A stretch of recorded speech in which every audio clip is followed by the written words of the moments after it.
मैं सौभाग्य प्राप्त कर रहा हूं। मैंने कहा मैं उत्तर प्रदेश से हूं और मेरे परिवार के भी मुखिया हैं वो। जब वो पहली बार उत्तर प्रदेश में शिक्षा मंत्री बने थे तब उन्होंने शिक्षा में जो आमूलचूल परिवर्तन किया वो एक राजनीतिक परिवर्तन की पहल थी।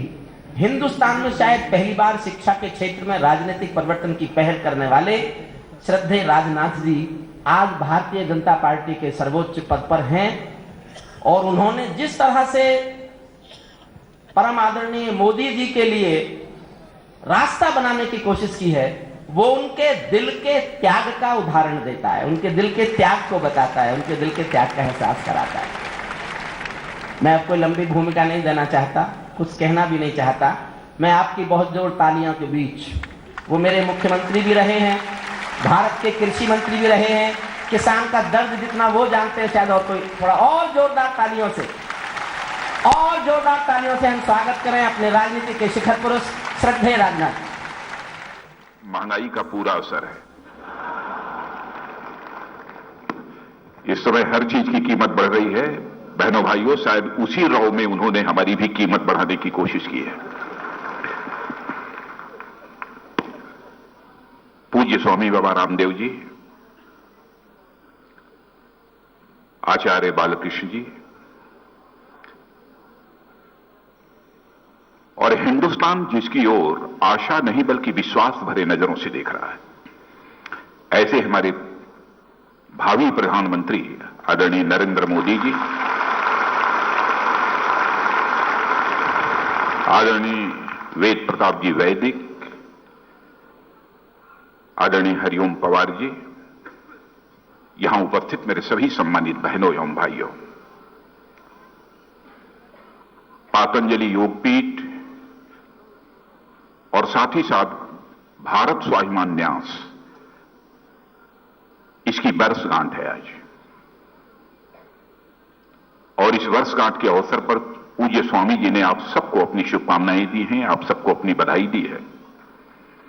लेकिन जहां तक मैं भारतीय स्वाभिमान न्यास के बारे में जानता हूं, पूज्य स्वामी जी ने भारतीय स्वाभिमान न्यास की स्थापना इसलिए की ताकि इस न्यास के माध्यम से भारतीय पुनर्जागरण और भारत के पुनर्निर्माण का शंखनाद किया जा सके, इसलिए भारत स्वाभिमान न्यास की उन्होंने स्थापना की थी। और मैं ऐसा मानता हूं कि अब इसका असर देश में दिखने लगा है। देश की जनता परिवर्तन के लिए पूरी तरह से व्यग्र है। लोग चाहते हैं कि देश में परिवर्तन हो और साथ ही भारत एक हमारा विकसित भारत बने, हमारा यह एक स्वाभिमानी भारत बने, यह लोगों के दिल की तड़पन है।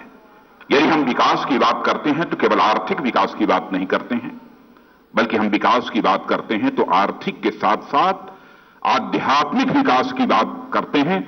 और सचमुच यदि हम भारत को जगत गुरु के पद पर पुनः आसीन करना चाहते हैं तो केवल आर्थिक विकास होने से हमारा भारत कभी भी जगत गुरु के पद पर आसीन नहीं हो सकता है। यदि आसीन हो सकता है तो जब आर्थिक विकास के साथ साथ इसका आध्यात्मिक विकास होगा, तभी भारत जगत गुरु के पद पर आसीन हो सकता है। इसलिए हम ये दोनों चाहते हैं।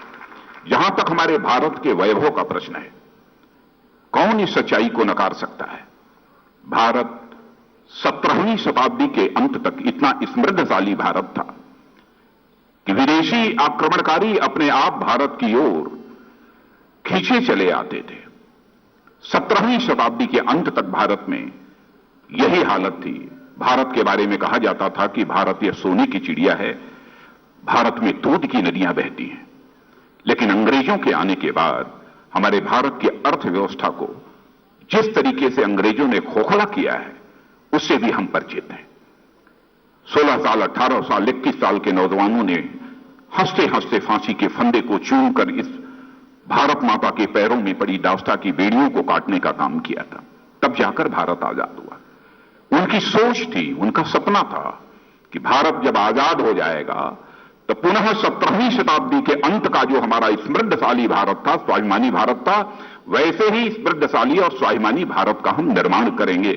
यह उनका एक सपना था। लेकिन आजादी हासिल होने के 67 वर्षों के बावजूद उनके हम इस सपने को पूरा नहीं कर पाए। हम क्यों नहीं पूरा कर पाए हैं? इस संबंध में मैं समझता हूं कि हम सभी को गंभीरतापूर्वक विचार करने की आवश्यकता है। और मैं आपको याद दिलाना चाहूंगा कि जिस समय 15 अगस्त 1947 को आजादी हासिल हुई थी, उसी समय आजादी हासिल होने के बाद महात्मा गांधी ने कहा था कि जिस कांग्रेस के झंडे के तले हमने आजादी की लड़ाई लड़ी है, अब आजादी हासिल हो चुकी है, कांग्रेस को भंग कर देना चाहिए और किसी एक नई राजनीतिक पार्टी का गठन किया जाना चाहिए। लेकिन कांग्रेस के मित्रों ने महात्मा गांधी की बात को अनसुनी कर दिया, उनकी बात को नहीं माना। उसी कांग्रेस के नाम से ही हिंदुस्तान में पार्टी चलती रही। 67 वर्षों में 55 वर्षों से अधिक समय तक किसी एक राजनीतिक पार्टी ने हुकूमत किया है तो वह कांग्रेस पार्टी ने हुकूमत किया है। बहनों भाइयों, 55 वर्षों का समय है किसी देश का भविष्य बनाने के लिए, किसी देश का चित्र बदलने के लिए यह कोई कम समय नहीं होता है। और हालात इस प्रकार के पैदा हुए, प्रधानमंत्री तो बहुत सारे हुए, लेकिन मैं समझता हूं एक परिवार को छोड़कर जो दूसरे प्रधानमंत्री जो इस देश में हुए, उन्हें जो मान्यता प्राप्त होनी चाहिए वह मान्यता कांग्रेस की सरकारों के रहते। और मैं तो यह भी कहना चाहूंगा कि इस देश के लोकतंत्र को एक परिवार ने पूरी तरह से हाईजैक कर लिया है। भारत में भी गरीबी बढ़ी है, भारत में भी बेरोजगारी बढ़ी है, भारत में भी आर्थिक विषमता बढ़ी है। उसके लिए कांग्रेस पार्टी जहां तक जिम्मेदार है, वही लंबे समय तक जिस परिवार में हुकूमत की है वह परिवार भी इसके लिए जिम्मेदार है।